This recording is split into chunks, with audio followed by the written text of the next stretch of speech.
प्रणाम, नमस्कार। आज बहुत महत्वपूर्ण वारी है भाई, क्योंकि आज चंद्रमा और शुक्र की वारी है। ये ग्रह हमारे जीवन के दोनों ही बड़े महत्वपूर्ण हैं। चंद्रमा मनाधिपति है तो शुक्र चित्ताधिपति। चंद्रमा जल है तो शुक्र उसकी गहराई का रस है, उसका गहरापन है, उसकी मिठास है, मधुरता है। आइए, तभी तो जो चंद्रमा है ये शुक्र की राशि में उच्च का होता है। आइए, जो शुक्र है बहुत महत्वपूर्ण ग्रह जीवन का है। शुक्र के बिना हम जीवन की एक सुखपूर्ण कल्पना नहीं कर सकते। आइए, यूनान में सुंदरता की देवी कहा गया है, सुखाधिपति कहा गया है, प्लेनेट ऑफ प्रॉस्पेरिटी कहा गया है, प्लेनेट ऑफ रोमांटिज्म कहा गया है, और उत्साह का मालिक, इंथुजियाज्म, शौर्य का मालिक शुक्र। ये हमारे जीवन का बहुत महत्वपूर्ण ग्रह है। ये चित्ताधिपति है।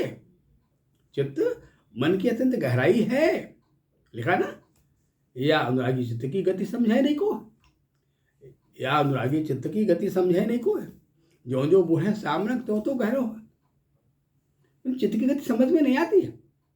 मन को कुछ हद तक भाप लेना तो पॉसिबल भी है, चित्त को समझना बहुत मुश्किल है। हम बैठे यहाँ, चित्त कहीं और व्याप्त है, कहीं और खोया हुआ है। खैर, अब ये शुक्र जीवन में कार्य कैसे करता है? मैंने कहा ना कि ये शुक्र की जो गति है वो 35 सेकंड में, 1 सेकंड में 35 किलोमीटर की दूरी तय करता है शुक्र। और ये प्रतिदिन दिखाई भी देते हैं। अगर हम देखें तो अर्ली मॉर्निंग, सूर्योदय से पहले ये आसमान चमकता है, शुक्र तारा दिखाई देता है चमकता। और कभी रात्रि में भी देखा जाए तो सूर्यास्त के 2-3 घंटे बाद तो दिखाई देता है। हिंदुस्तान में विवाह वगैरह होता है ना, हिंदू मिथोलॉजी में, तो शुक्र को लोग साक्षी मानते हैं कि उस शुक्र को देखो, उस ध्रुव तारे को देखो, और उसे शिक्षा लो। मैंने शुक्र जीवन की सुखदता का शिक्षा प्रणाली का प्रमुख ग्रह है, जो बड़ा अच्छी शिक्षा भी शुक्र देता है। लिखा गया है, तो चित्तम मैं चित्तम वाचा वाचम ने लेपे। जब बर बधू से कहता है, क्या कहता है, या बधू बर से कहती है कि तो चित्तम मैं चित्तम, आपका चित्त और मेरा चित्त एक हो जाए। वाचा वाचम ने लेपे, मैंने हमारे आपके विचारों तक भेद खत्म हो जाए, चित्त इतना विलीन हो जाए। खैर, चित्त की बहुत है, और चित्त की संलग्नता ही जीवन की सबसे मजबूत संलग्नता है भाई। आइए, इस पर बातें कर लिया जाए। मैंने कहा कि देखिए, शुक्र मंगल दो ऐसे ग्रह हैं जिनका कार्य प्रणाली या तत्वों पर अधिकार क्षेत्र, प्रभाव क्षेत्र अन्य ग्रहों से ज्यादा है। शुक्र का और मंगल का, प्रत्येक ग्रहों का जो क्षेत्र है वो लगभग 2 राशियां, सूर्य को छोड़ के, सूर्य की सिर्फ एक ही है, आग्नेय है, पर अन्य की 2-2 राशियां हैं। लेकिन शुक्र मंगल के 3-3 तत्वों पर इनका प्रभाव होता है। बात शुक्र की हो रही है तो शुक्र का प्रभाव 3 तत्वों पर होता है। कौन? पहला पृथ्वी तत्व, वृक्ष राशि, तुला वायु तत्व, और मीन में उच्च का होता है जल तत्व। यानी पृथ्वी वायु जल पर शुक्र का प्रभाव होता है। ठीक वैसे ही मंगल को ले लो, मंगल को ले लो, वो विशुद्ध अवन निरंजन कहा गया ना, वो अग्नि तत्व, जल तत्व और पृथ्वी तत्व, इसमें उसका कार्यक्षेत्र होता है। ये तीनों से प्रभावित, उसके प्रभाव में तीनों सम्मिलित हैं। आइए, शुक्र तो सत्य में जीवन की जीवंतता है, गहराई है, जीवन का माधुर्य है, संबंधों को जोड़ने की कला है, संवेदना है, भावना है। शुक्र न हो, संवेदना खत्म हो जाए। शुक्र न हो, शुक्र बड़ा कमजोर हो जाए तो जीवन आइसोलेट हो जाएगा, अकेलापन हो जाएगा। शुक्र वाद्य है, भाषा है, भाषा में पैदा मधुरता है, मिठास है। शुक्र के बिना संगीत अधूरा कहा जाएगा। आइए, अलग अलग डिफरेंट राशियों में इसका क्या प्रभाव होता है शरीर के अंगों में, किस आर्गन को? मैं कहा कि सूर्य जो है वो जल तत्व का प्रमुख ग्रह है, अतः इसका स्थान कहाँ है सेंसरी आर्गन में? हमारा माउथ, मुंह है। जहाँ स्वाद को हम चखते हैं और प्रशंसित होते हैं कि साहब बड़ा अच्छा स्वाद है, बड़ा स्वादिष्ट भोजन है, मधुर भोजन है, मधुर। उस मधुरता का मालिक स्वयं शुक्र है। और हमारे ऑर्गन में, हमारे बॉडी में जहाँ हमारा पैंक्रियाज अग्नाशय है ना, वहाँ इसकी मुख्य फंक्शनिंग है कि बड़ा कमज़ोर हो जाए बाई दी तो हमें बड़ा जल्दी कम उम्र में डायबिटीज होता है। आइए अन्य राशि में इसका प्रभाव क्या है। आइए हम शुरू करते हैं मेष राशि से। मतलब चंद्रमा शुक्र दोनों मेष राशि में, मंगल की राशि में, लेकिन उसमें बहुत सारे इफेक्ट होते हैं, किस ऋतु में है, लेकिन मोटी मोटा अगर दोनों मेष राशि में हो जाए तो क्या होगा, इम्पल्सिव टेम्परामेंट, पानी जैसे तापक्रम, तनी में गुस्सा तनी में शांत,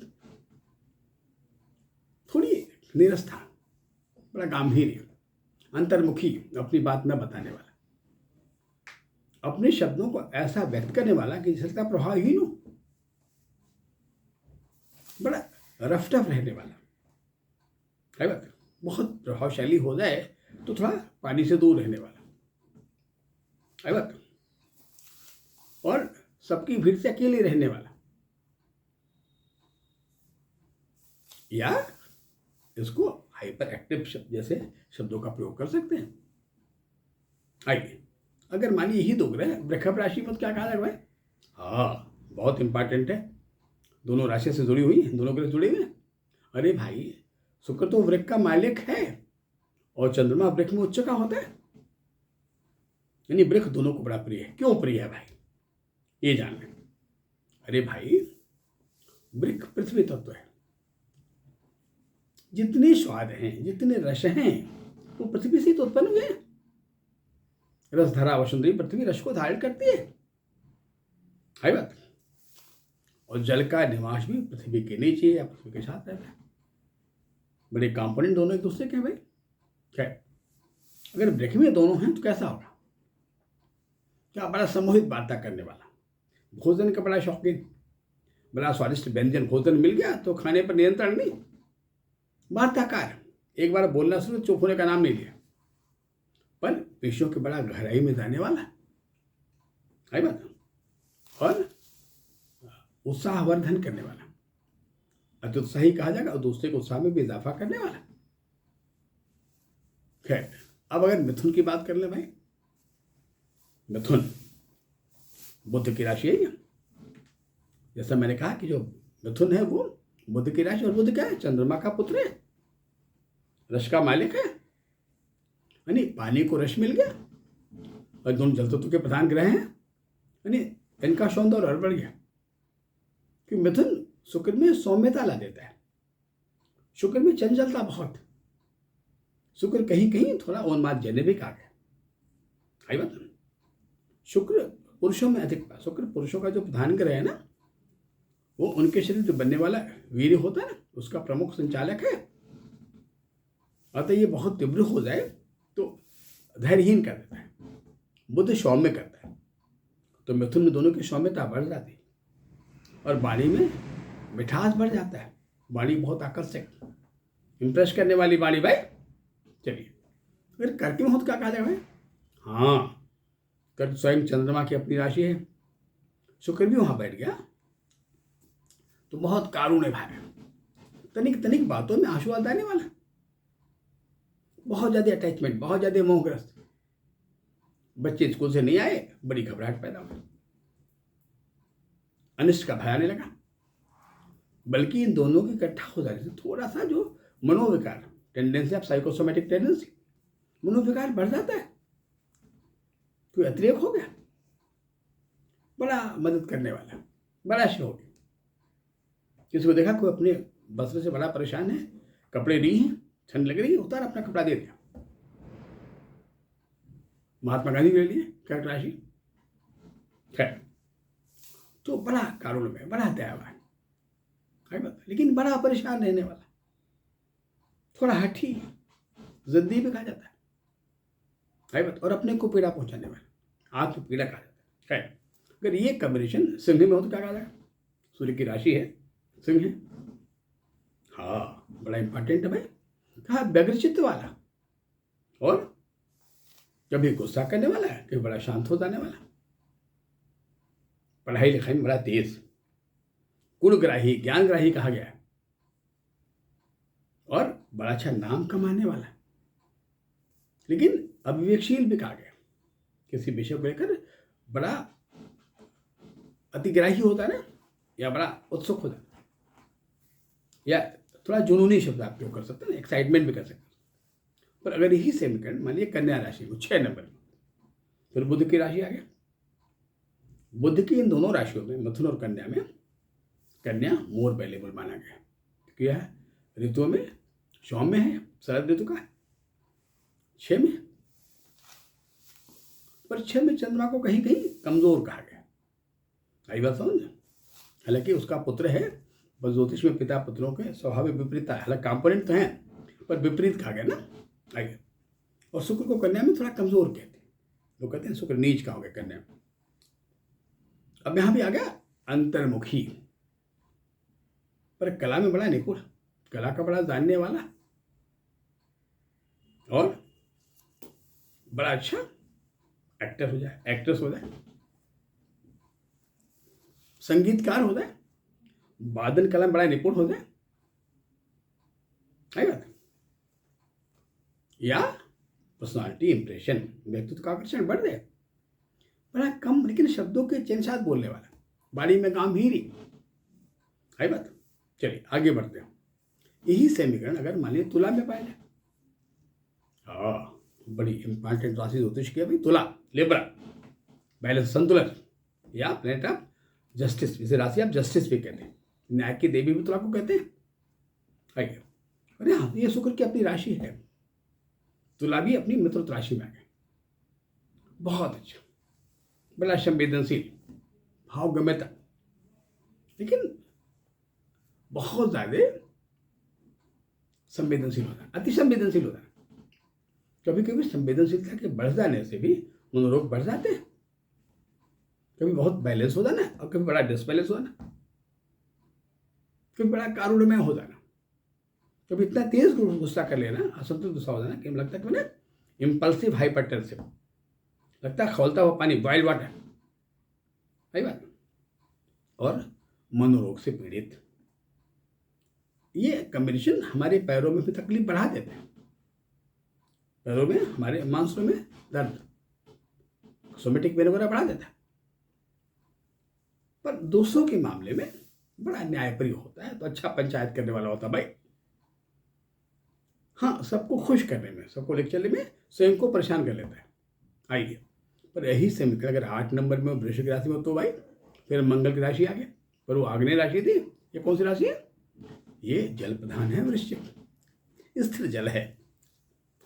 इनमें दोनों बड़े अच्छे अपने को नहीं पाते, चंद्रमा बड़ा कंफर्टेबल नहीं होता, शुक्र भी बहुत कंफर्टेबल नहीं होता।